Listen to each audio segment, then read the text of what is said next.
and welcome to my channel. My name is Angelina and today I'm going to be talking about just some random things in books that I absolutely love. So I recently filmed a video, it's already gone up, but it is talking about authors that I have no interest in reading again. I'll have that linked above and down below, but I filmed that video and then I was sort of just like sitting here and I was like, you know what? I want to film a positive video. And I was starting to work on my list of like favorite authors because that was originally the video I was going to do next. However, I was like, you know what are some things that I actually enjoy in books? Because I feel like it's hard for me to like describe my reading taste and the things I actually enjoy in books. So I decided to like put together a little list. And I could be missing some things, I'm sure I am, but I have a few things to talk about. So I'm gonna run through it. I'm gonna maybe like show some examples of like books that I'm referring to when I made this little list. But yeah, I'm excited. I'm excited to talk about some things I love. Have a little positive experience here. But yeah, let's just get started. Okay, so the first thing I put on my list is something that I actually want to read more of as well, and that is family relationships being explored in books. So I do have an example, and that is A House with Good Bones by T. Fisher. This is a horror book that focuses on like this southern like family, and it's just so good. It's using like that family unit as like the focus point of the horror. And I absolutely love this. Like if I could have like more books with that sort of vibe, I'd be so happy. But I feel like just like any book with like a strong family unit. Actually, I have another example. Okay, so Unseelie, this is a YA fantasy, and I did just like think about this just now, but it's a YA that focuses on our two main characters who are twin sisters. And I just absolutely love that. Like, I feel like more books need to like focus around family and stuff. I feel like that's just really lacking. But yeah, I love this book as well. So I had to shout them both out, you know? But I do want to read more of like family relationship type things. Okay, next is specifically a romance trope, and that is, I guess, forced proximity. But specifically when two characters are forced to actually work together. I just absolutely love that. So I have two examples. My first one is All the Feels by Olivia Dade. This follows our female main character. She is sort of like stuck with like her work, and I believe it's her cousin who ends up getting her a job pretty much babysitting this famous actor, and they're basically just forced to work together, and I absolutely love it.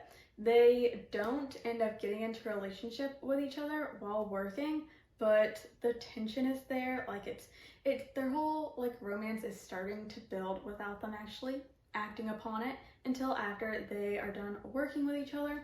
And I just absolutely love that so much. Just, I don't know. There's just something about two characters being forced to like still be professional and stuff with each other and like get a job done while also like slowly developing feelings for each other. I just absolutely adore it.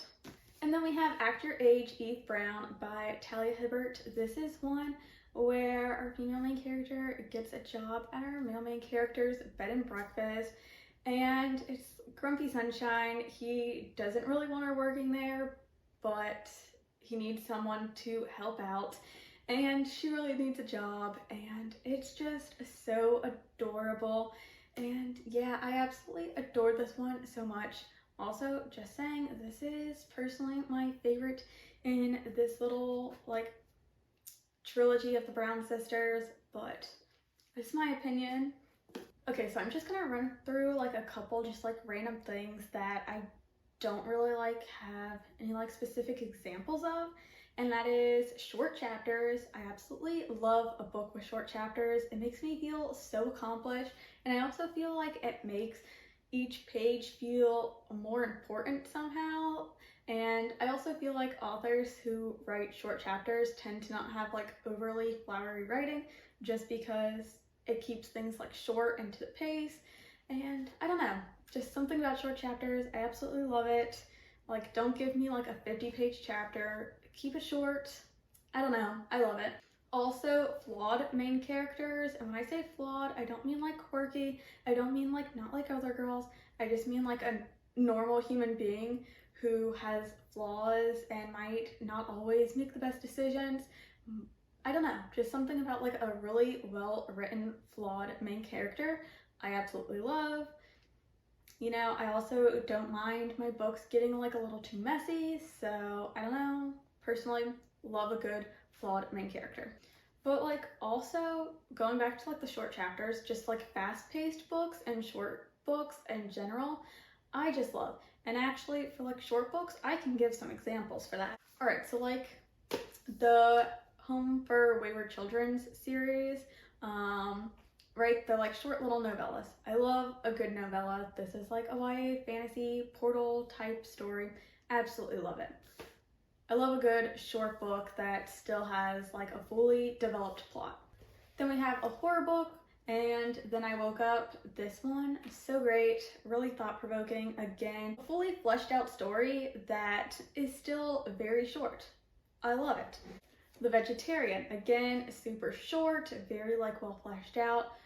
I just love novellas, like a good short story. I don't know, I love it. Okay, so next, I want to say sentient creatures.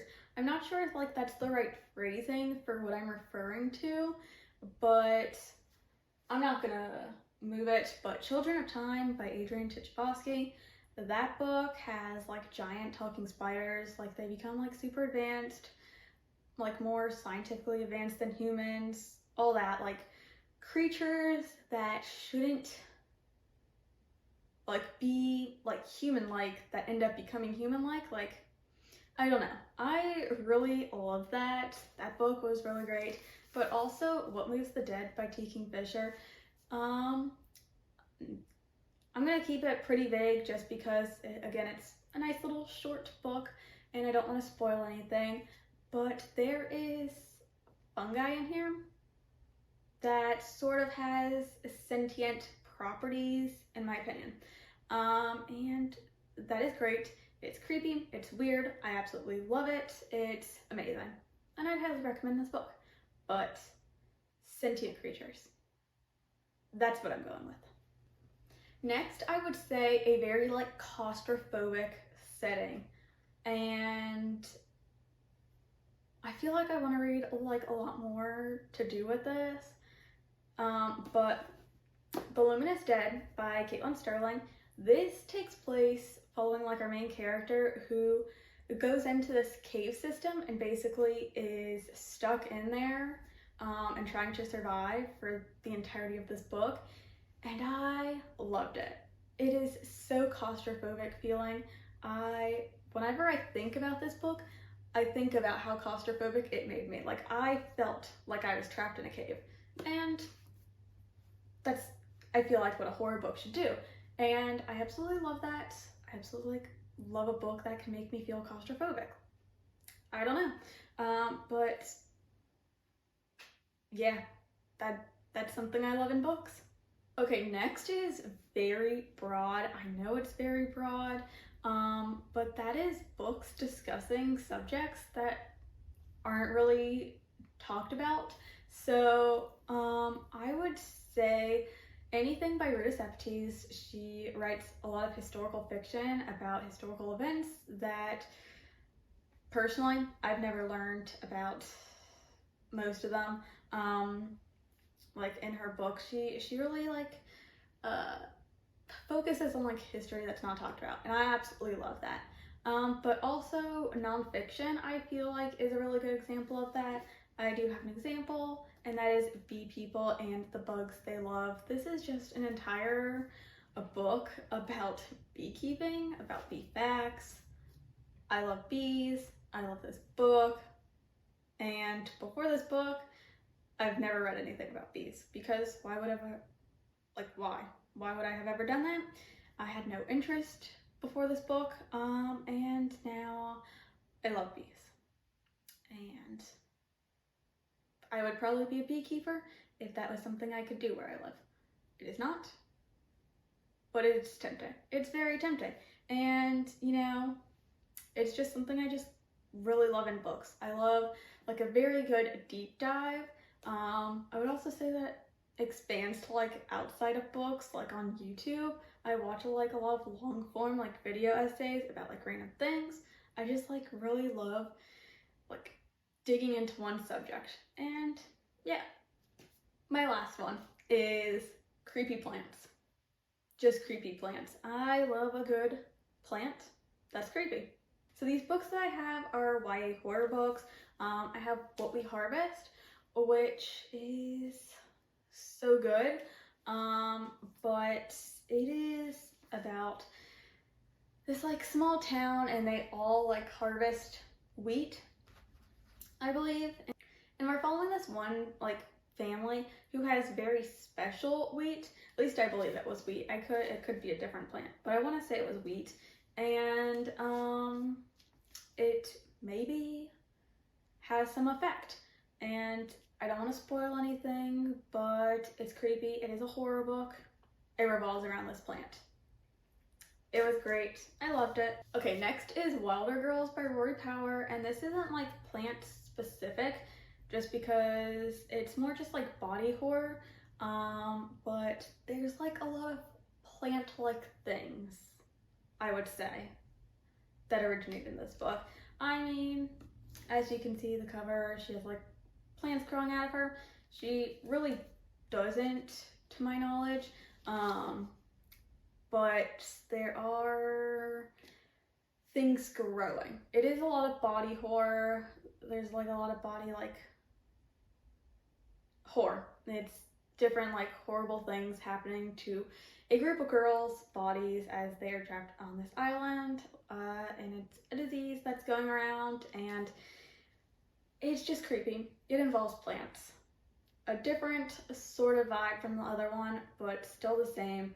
However, this author does have another book, which is called Burn Our Bodies Down, and this one has more to do with the plants. Again, I don't want to spoil anything, but I believe it's a cornfield in this one, and it may be, there's a bit more to this cornfield, and it's creepy, it's weird, I absolutely love it. Creepy plants, I love it. All right, and my last one is very simple, and that is a fun plot. I love a good fun plot. This can relate to like anything, but if it has a fun plot, I am here for it. I'm sort of thinking like the weird sort of romance books. Think like the Primating Agency book by Regina Abel. That's like I Married a Lizard Man, or those books.